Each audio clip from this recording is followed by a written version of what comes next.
Hi, I'm here thrifting and I want to show you that even if you don't have a lot of money to do costuming or sewing, you can find a lot of really great stuff at thrift stores, and this is how I often make things on a budget.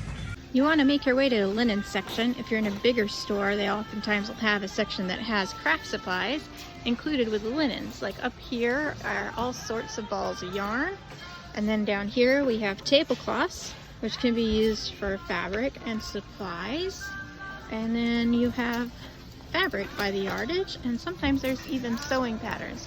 So depending on your store, you want to check it out and scoop it out and see what's on sale that day. For example, here the red's on sale today and it's half off, so keep that in mind while you're looking for supplies. For example, this one's 15 bucks and it has some staining, but this would make a pretty great costume of sorts. Maybe 1920s Edwardian.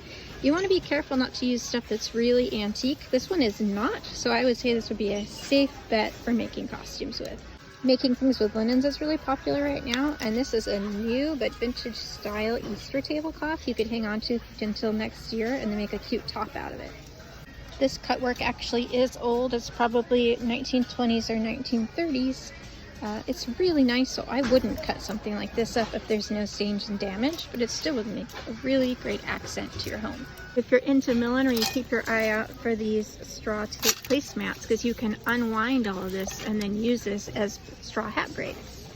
I don't see much fabric this time, but there is this really awesome interior fabric that's probably 1950s for $8, so you could make some cool curtains out of that. But I don't see anything for historical costuming this time. I'm going to check out the curtains and see if I have better luck there.